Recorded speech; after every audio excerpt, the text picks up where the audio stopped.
उत्तराखंड की गर्मियों की राजधानी गैंडसैंण से बड़ी खबर है, जहां विधानसभा के अंदर कांग्रेस का धरना रात भर चलता रहा। रात भर कांग्रेस विधायक सदन में ही डटे रहे और इस दौरान स्पीकर से लेकर सीएम ने भी कांग्रेस विधायकों से बात की, लेकिन विपक्ष अपनी मांग पर अड़ा है।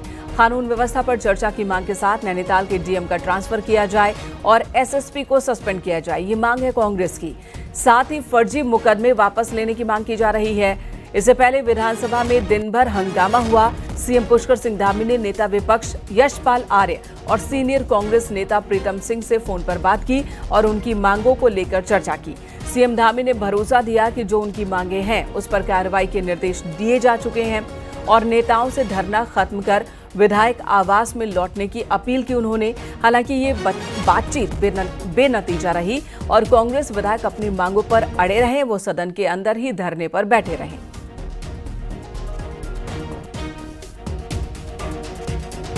इसकी पंचायती चुनाव में जिस तरह से भारतीय जनता पार्टी ने वोटों पर डकैती डाली, चीर-हरण किया और सरकारी मशीनरी ने खुलकर हमारे मतदाताओं को डराकर धमकाकर तमंचे की नोक पर तलवार लहराते हुए खुलेआम दिन दहाड़े अपहरण किया। और नैनीताल की घटना बहुत ही विभत्स भी है और बहुत ही अराजकता से परिपूर्ण भी है।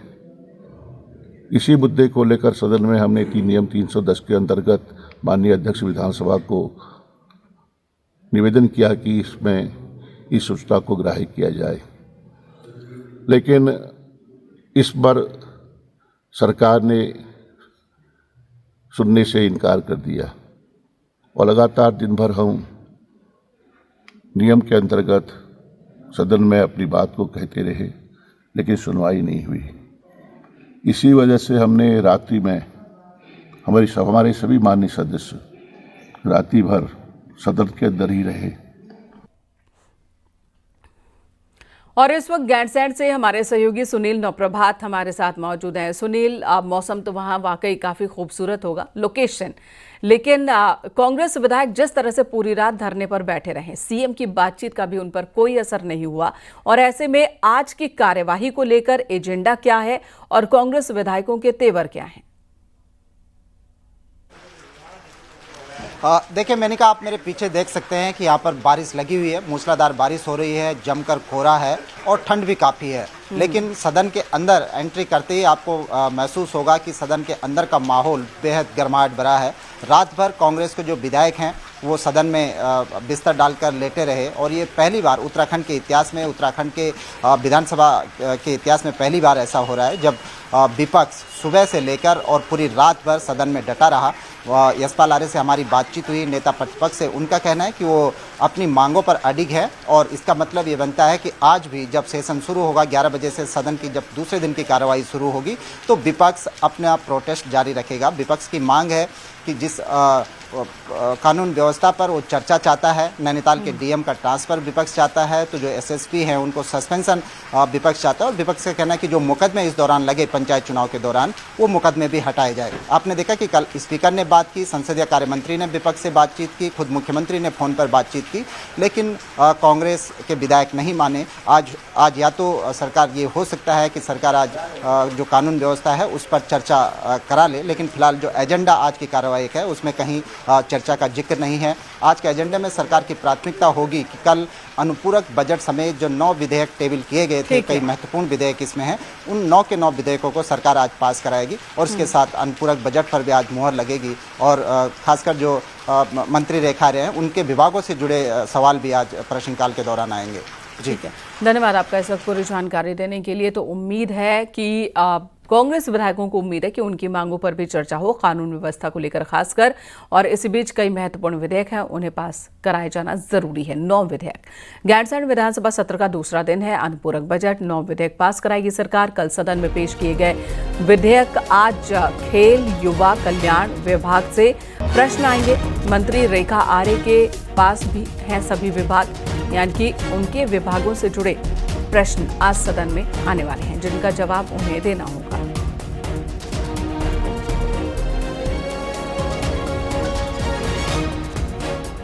गैरसैंण विधानसभा सत्र का आज दूसरा दिन है। विपक्ष के हंगामे के बीच सरकार की ओर से अनुपूरक बजट पेश किया गया। साथ ही टेबल किए गए 9 विधेयक जो आज पास कराए जाने हैं। एक बड़ी चुनौती है इन 9 विधेयकों को पास कराना। लगातार कांग्रेस का हंगामा चल रहा है। कांग्रेस के विधायक अलग अलग मांगों को लेकर सबसे ज्यादा नैनीताल पंचायत अध्यक्ष चुनाव के दौरान हुए बवाल और साथ ही कानून व्यवस्था के मसले पर चर्चा किए जाने की मांग कर रहे हैं। और आज उनकी मांग मानी जाती है या नहीं, ये भी देखने वाली बात होगी। बनती है प्रॉपर्टी आप लोग तोड़ रहे हैं, इससे प्रॉपर्टी तोड़ रहे हैं आप लोग। कल प्रॉपर्टी नहीं, जनता की कमाई से बन रही है ये प्रॉपर्टी। गलत बात है, प्रॉपर्टी तोड़ना गलत बात है। अपनी स्क्रीन पर आप जो विजुअल देख रहे हैं ये गैरसैंण विधानसभा का दृश्य है। गुस्साए कांग्रेस विधायक वेल में पहुंच गए और टेबल पटकने लगे। वहीं स्पीकर रितु खंडूरी उन्हें ऐसा ना करने के लिए कह रही हैं। बिल्कुल गलत बात, प्रश्नकाल होने दीजिए, प्रश्नकाल होने दीजिए। पंचायत चुनाव में गोलीबारी, मेंबर्स का किडनैप और कानून व्यवस्था का मुद्दा उठाते हुए कांग्रेस ने चर्चा की मांग की। हंगामा 11 बजे सदन की कार्रवाई के साथ ही शुरू हो गया। इस बीच विधानसभा की कार्रवाई लगातार 5 बार स्थगित की गई। हम समझते थे कि शायद संभवतः विधानसभा अध्यक्ष जो है स्वतः इसका संज्ञान लेंगे, लेकिन उन्होंने संज्ञान नहीं लिया। तो इससे गंभीर विषय दूसरा और क्या हो सकता था। महत्वपूर्ण मसले पे चर्चा का समय नहीं दिया गया। वही कह रहा हूँ, जब क्या नाम हमारी सूचना को स्वीकृत नहीं किया गया, अंगीकृत नहीं किया गया, तो स्वाभाविक बात है जब विधायक सुरक्षित नहीं है, नेता प्रतिपक्ष सुरक्षित नहीं, तो फिर इस प्रदेश की कानून व्यवस्था जो है वो पूरी तरीके से ध्वस्त हो चुकी है। पंचायत चुनाव में जो हुआ वो आपने देखा, हाईकोर्ट ने स्वतः संज्ञान लिया, लेकिन विधानसभा अध्यक्ष जो हमारी संरक्षक है उन्होंने इसका संज्ञान नहीं लिया।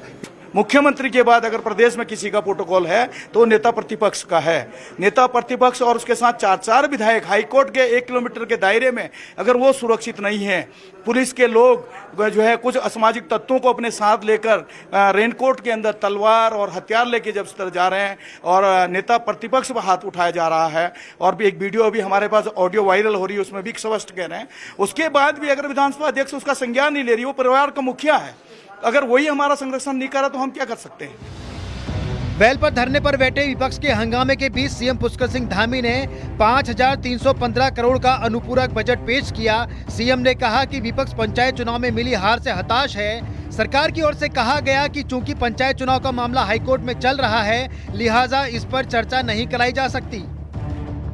सदन में बहस होनी चाहिए थी, जो जनता के मुद्दे हैं उन पर बात होनी चाहिए थी, लेकिन विपक्ष ने जिस प्रकार से कानून व्यवस्था की धज्जियां उड़ाते हुए वो कानून व्यवस्था पर चर्चा करने की बात कर रहे थे और उन्होंने कानून व्यवस्था खुद ही अंदर तोड़ दी। आज पूरा प्रदेश देख रहा है कि किस प्रकार का कृत्य यहाँ पर पहली बार इस सदन के अंदर हुआ है। आप इस खिसियाहट में कि आप 12 में से 11 आप हार चुके हैं, आपने ऐसे प्रश्न को उठाने की कोशिश की जो कि माननीय उच्चतम न्यायालय में पेंडिंग है, और सदन की नियमावली कहती है कि जो सब जुडिस मैटर है उस पर सदन में चर्चा नहीं की जा सकती। और उसको लेकर के जिस तरह सदन में मेजों को तोड़ना, कागजों को फाड़ना करके लगातार व्यवधान पैदा करने का प्रयास किया, ये बहुत ही निंदनीय है और ये लगता है कि कांग्रेस अपनी जिम्मेदारी से बाहर है।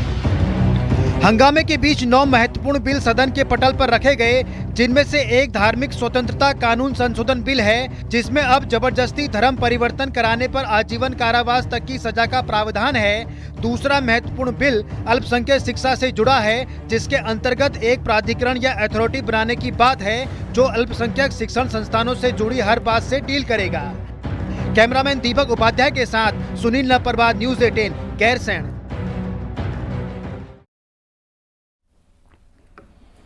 उत्तराखंड विधानसभा में हंगामे की वजह से प्रश्नकाल नहीं हुआ। वहीं शोरगुल के बीच सरकार अनुपूरक बजट समेत 9 बिल ले आई, जिसमें अल्पसंख्यक एजुकेशन से जुड़ा महत्वपूर्ण बिल भी शामिल है। इसी पर आपको ये रिपोर्ट दिखाते हैं।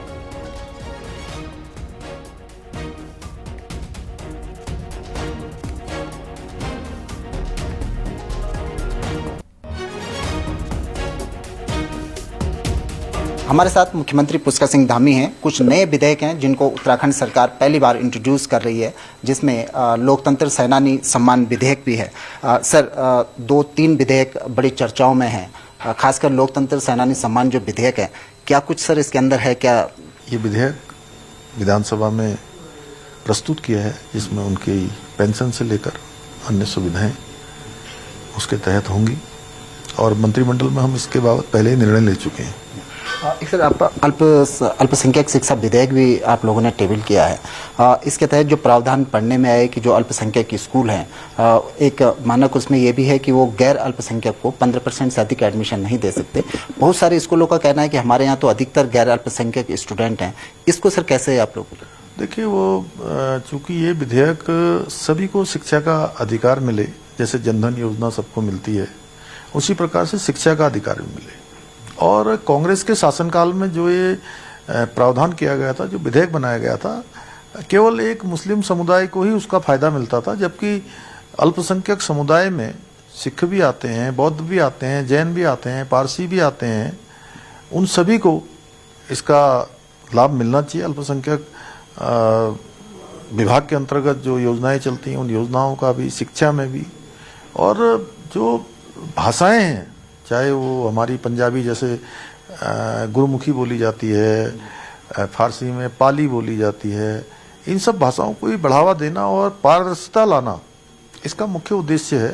मदरसों में बहुत सारे ऐसे मदरसे भी पाए गए जिसमें संदिग्ध गतिविधियां संचालित होती थी और ऐसे पाठ पढ़ाए जाते हैं, इस प्रकार का उनका प्रशिक्षण होता है, जो सच में कहीं न कहीं समाज और देश के लिए ठीक नहीं है। इसलिए हमने ये प्रावधान किया है कि 1 जुलाई 2026 से ये सभी जो चलने वाले ऐसे शिक्षा संस्थान हैं, उनको माध्यमिक शिक्षा परिषद हमारे बोर्ड से जो है पंजीकृत कराना होगा। उसके बाद अल्पसंख्यक कल्याण का एक प्राधिकरण जो हम गठित करेंगे, उस गठित से मान्यता प्राप्त करनी होगी, अन्यथा ऐसे संस्थानों को बंद करने का प्रावधान होगा। 2022 में धर्म स्वतंत्रता कानून में आपने प्रावधान किया था, उसको कठोर बनाया था। अभी सर क्या आवश्यकता महसूस हुई कि इसको दूसरी बार संशोधन करके आप और इसको कठोर बना रहे हैं? चूँकि हमारे यहाँ मतांतरण धर्मांतरण के विरोध में पहले से कानून था, लेकिन देवभूमि किसी भी कीमत पर ऐसे धर्मांतरण को कभी स्वीकार नहीं करेगी। देवभूमि का मूल अस्तित्व यहाँ का बना रहे।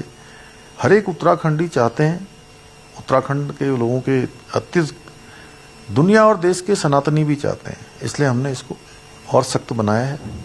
उम्र कैद तक की सजा का प्रावधान किया है, 10 वर्ष से अधिक का सजा का प्रावधान किया है। कैमरा पर्सन दीपक उपाध्याय के साथ सुनील नौप्रभात, न्यूज़ 18 गैरसैंण।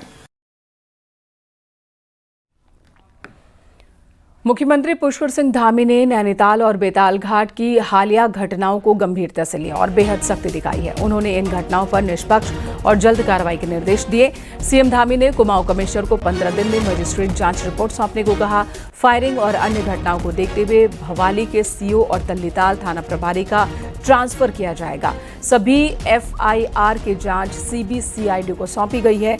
मुख्यमंत्री ने कहा कि कानून व्यवस्था से कोई समझौता नहीं होगा और दोषियों पर सख्त कार्रवाई होगी।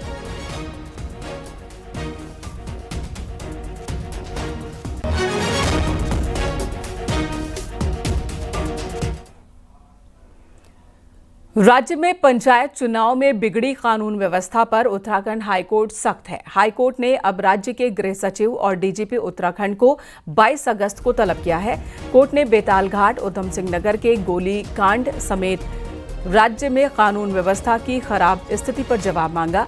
हालांकि नैनीताल में किडनैपिंग कांड पर एसएसपी ने हाईकोर्ट में जवाब दिया है, जिस पर कोर्ट संतुष्ट नहीं।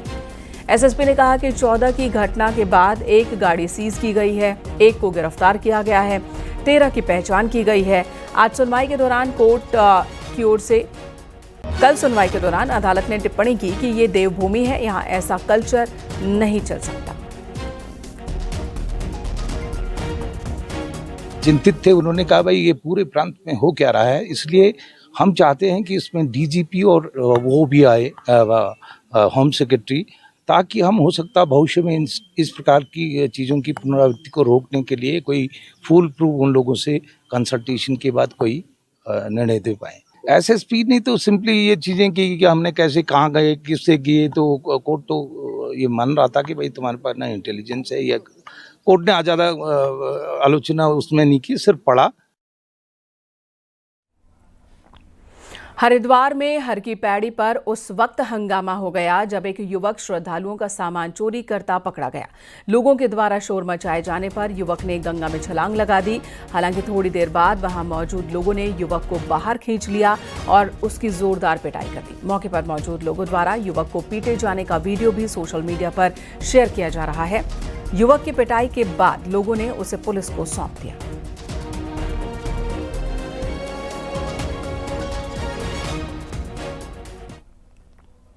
ऋषिकेश के पास पौड़ी पुलिस ने नशे की पार्टी पर एक्शन लिया। ये पार्टी एक रिजॉर्ट में चल रही थी और इस दौरान पुलिस ने कार्रवाई करते हुए रेड डाली। मौके से 28 पुरुष और 9 महिलाओं को हिरासत में लिया गया। पुलिस ने शराब के साथ प्रतिबंधित नशीले पदार्थ भी बरामद किए हैं। सभी को जब्त किया गया। खबर है कि इवाना रिजॉर्ट में एक एग्रीकल्चर कंपनी की ओर से पार्टी दी गई थी, जिसमें दुकानदारों को बुलाया गया था, जिस पर पुलिस ने कार्रवाई की।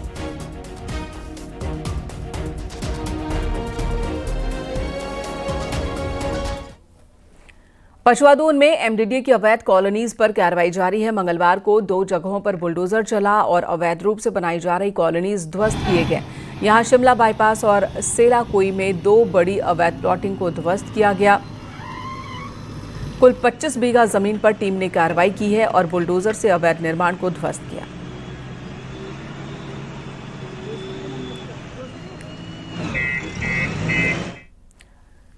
खबर रुद्रप्रयाग से।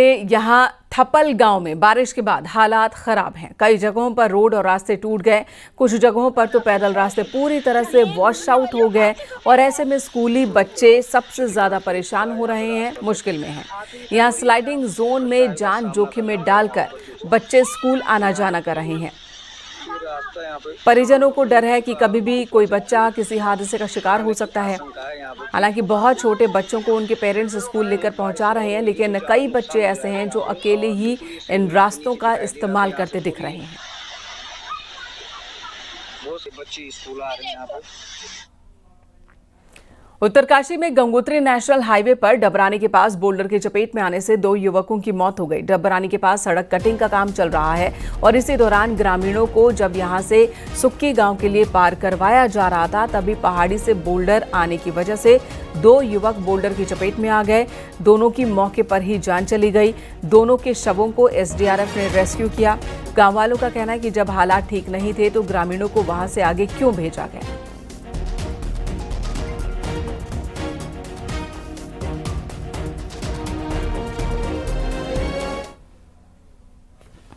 उत्तराखंड में बड़ी आपदाओं की वजह नदी किनारे बसी बस्तियां हैं। साल 2013 में केदार घाटी में आई आपदा की वजह भी यही रही थी।